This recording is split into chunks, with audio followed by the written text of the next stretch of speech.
ça va? Je m'appelle Kelly. In case you forgot. What's going on? Did you miss me? I missed you. It's a new year. It's 2025. And I don't set resolutions just because then if I don't finish them, I won't be disappointed in myself. Why not make a video at the end of each week clocking in all the shit that I did for my resolution or whatever. I don't even know what I'm saying. I want to watch a movie a day because I'm not a film person. And I don't think I want to be a film person. I just want to watch more films. Want to listen to a new album every day. Want to practice French for an hour every day. Or consume French media. I want to read a book a week. That one is probably the most impossible for me to uphold. I've got 5 books right over here that I started in 2024 and didn't finish. So we'll see how that one goes. However, I'm counting, if I'm reading a fan fiction and it's longer than 80,000 words, I'm counting that as a fucking book. Fuck you. Anyway, getting into the week of January 1st through the 7th, I've locked back into my Dan and Phil shit.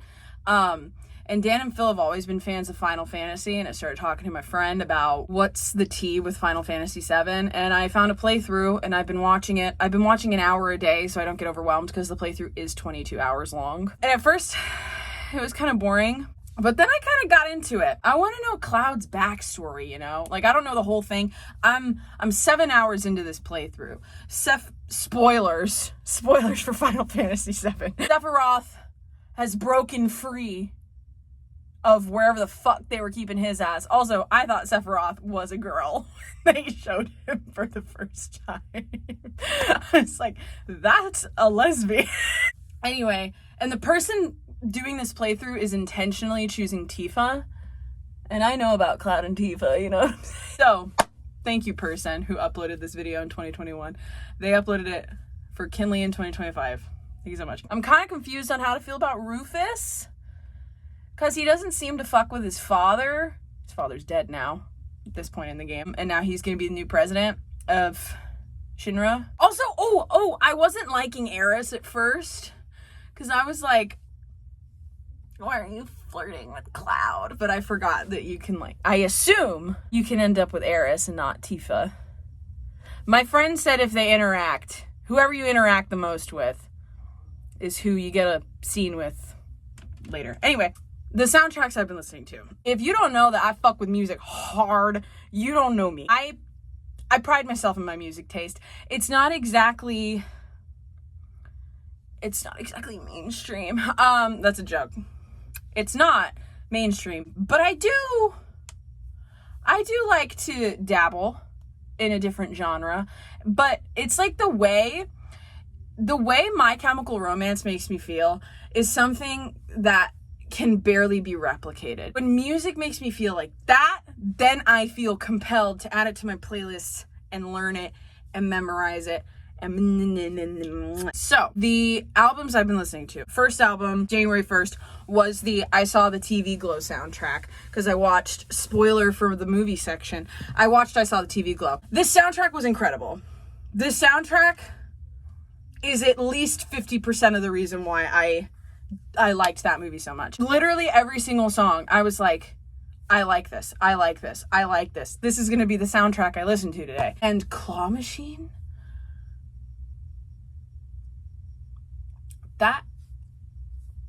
Claw Machine's the best song on the whole soundtrack. January 2nd, I listened to The Searcher in the Shadows, aka episode 2 of Pulp Musicals. If you're not on the Pulp Musicals train, get the fuck on it. You know what I'm saying? Long story short, Star Kid has a series called Hatchetfield. Had the Hatchetfield High School Band. In the Hatchetfield High School Band, and also music directing is an incredible fucking genius, Matt Dahan. Dahan? I never know your name, bestie. I think it's Dahan. I respect you so much. You're never gonna see this Matt Dahan, but I let me pick your brain. I need to sit down and talk to Matt Dahan and Jeff Blim and just absolutely go in on their fucking composition because it's underrated as hell. And that's really it. It's underrated and it's genius, in my humble opinion. Matt Dahan. He did the composition for another musical called Starry, which I'm not even going to get into right now. I could make a whole fucking video on just that alone. So I'm not getting into it. But then Matt Dahan also came out with something. It's a radio show, it's a musical. And it has a bunch of the Star Kids in it. It's each new album is like an hour and a half, and each album is an episode of this show. Episode 4 came out on Spotify. And it was so good, is what I'm gonna say. It was so good. And the best part about how he writes, what he writes, the people he casts, and the way he directs them, and also just their personal skill of being able to, I don't even know how to articulate this. They just know how to enunciate, and they know how to, theater terms. I swear I'm a theater kid. I never talk passionately about things, so this is making me uncomfortable. All of that makes it so good. And the plot is delicious. I'm a person who struggles with knowing what they're singing in a song unless I'm reading the lyrics. And never not once have I had to read the lyrics of any pulp musical episode, because I just know what they're saying. Story it's incredibly easy to follow, and it's also a mind fuck at the same time. And I think that takes fucking skill to do both. It's just, oh my god. And because there's plot, I won't spoil it for you, but I can't even explain it to you. You're just gonna look at pulp musicals. Look up pulp musicals, because if I try to explain to you how cool it is, it's not gonna make sense. But 10 out of 5 stars. Good job, Matt Dahan. You never fucking miss, dude. The next album is the Truman Show soundtrack.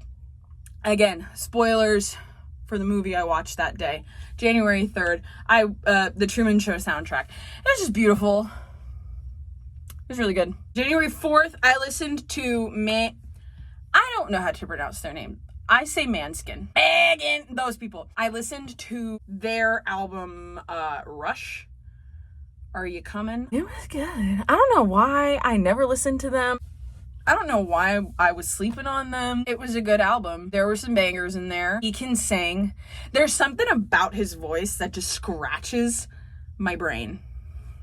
January 5th, this is out of my comfort zone before I start talking. Alligator Bites Never Heal. Yoshi, I was unfamiliar with your game. I was. On it. To me, the album had plot. When an album has plot, 9 times out of 10, I'm gonna enjoy it more than an album that does not have plot. My favorite song was Nissan Altima. Do with that what you will. January 6th, I was exposed to the fucking Epic Saga. This is what I'm talking about. Like, nothing does it like a musical. And I'm not even gonna, let's just say, I don't even know his name. The guy that composed the whole thing, wrote the whole thing, was the voice of Odysseus. He was smart to release the final one around the time the fact that Christopher Nolan is doing an adaptation of the Odyssey came out. That's all I'm saying. And Would You Fall in Love with Me Again? Will not leave my fucking head. It won't. I'll be reading a book and then I can't fucking listen. I can't pay attention to the words I'm reading because I just hear you. And then I have to listen to the song to cleanse it from my brain. Not that it's a bad thing. It's just like I would like to pay attention to the book I'm reading and not Anna Lee absolutely killing it. Fuck. Listen to the Epic Saga. If you're intrigued by the Odyssey, but you don't want to read that 900-page book, just listen to the Epic Saga. And then yesterday, the 7th, I listened to Coping Mechanism by Willow, and it wasn't very memorable, but I also wasn't locked in on it. Willow's incredible. The way her music sounds, like that, the way her voice sounds, that's a Nepo baby I can get behind. Moving on to the movies. January 1st, Longlegs. I ate that promo up. No one fucked with that promo as hard as I fucked with that promo. If you haven't seen Longlegs, there's 3 parts of the film, and the first 2 parts were the perfect amount of suspenseful. But part 3, part 3 was a wee bit lackluster. I did like the ending, but I kind of wanted more Nicolas Cage. So I didn't hate it, but I didn't love it. Love it as much as I was expecting to. January 2nd, I Saw the TV Glow. I kept seeing people talk about I Saw the TV Glow and saying it was like queer representation, trans representation, and I was like, well, then I have to watch it, because I hadn't heard anything about I Saw the TV Glow. I love Justice Smith. I think Justice Smith is really good. Besides seeing that queer people resonated with it, I had no idea what I was getting myself into. It was beautiful. That movie, that's a beautiful movie. I think even if you're not queer, even if you're not trans, just being someone who has like dealt with depression, it's an incredible film and a very relatable film, if you understand what I mean. And everyone in it was just really good. Well, there's really only 2 performances to comment on, and it's Justice Smith and then the girl. I can't remember the girl's name. Maddie? She was great. I'd never seen her before. She was really good. January 3rd. The Truman Show. Somehow, I have avoided knowing anything about The Truman Show. Besides, Jim Carrey walks up a flight of stairs on some clouds. But then I just kept seeing a lot of people talk about The Truman Show. And I was just like, okay, fine. I'll watch The Truman Show. I think it's gonna be dystopian or something. And listen, I get the hype. That was a good movie. I wrote it in my Letterboxd review that it's like a really good reflection on society. And it was made in like 1998. It's a good reflection on society now, which is what I thought was insane. Spoiler for The Truman Show, glad he got out of there. January 4th, I watched Love Lies Bleeding. Disappointing. But I do think we owe Kristen Stewart an apology because she was incredible. I love beautiful women and I love them killing men that abuse them. But towards the end, it just got a little weird. January 5th, I watched Scream 2. It was fun. I will say I was expecting it to be the boyfriend. I was gagged that it was Billy's mom. All in all, I had a decent time watching it. It wasn't as good as the original Scream. The next day, I watched Scream 3. I thought I had seen Scream 3 before, but I haven't. Whichever Scream it is with Michelle Trachtenberg. That's the one I've seen. And I thought that was the third one. Third one was so fucking boring. I'm so sorry. No. I was confused why Dewey and Gale were not on better terms at the beginning of the third movie, because at the end of the second movie, like, I know he almost died, but before that, it seemed like y'all were getting along pretty well, so I don't know. The last 30 minutes, now that was cinema. I'll say it, I wasn't expecting it to be that person. And the way they played it was good. I wouldn't have predicted it. He set it up well, but overall, boring movie. Really good ending, though. And I even thought it was not as good as the second one, and I didn't even really care for the second one. Sorry. Yesterday, January 7th, I watched Aftersun. Y'all, I don't care who I piss off with this. That was a fucking boring movie. There was one scene in it worth me giving a shit, and it was the whole under pressure moment. It was a yawn. It was a bore. And I'm sorry if I hurt anyone's feelings. Now my books. I've only read one book this year. But hey, a book a week. It's the first week of 2025. I think I'm doing pretty good. It was a book called The Nightmare Before Christmas, and I bought it. I bought this book, and it's about Santa's son falling in love with the Prince of Halloween. Like, that's a fun tagline. That's compelling. You've drawn me in. Yes, I want to know. I want to know more about what's happening. And I fucking hated this book. There wasn't enough pining. There wasn't enough yearning. There wasn't enough of it before we get to the kiss. They kiss. The next day, they kiss some more. 2 days later, they kiss some more, and then they touch each other. And then the next day, one thing ends up in someone's mouth, and then they're like, let's have full-on intercourse. It's all within like a week of knowing each other. I don't fuck with that. No, I need actual, real, genuine, could possibly happen. That's the kind of trajectory I need. Dare I say, even a little slower. There's some slow burns that take too fucking long, okay? This was too fast. And then the book ends on the shittiest point. Oh my God.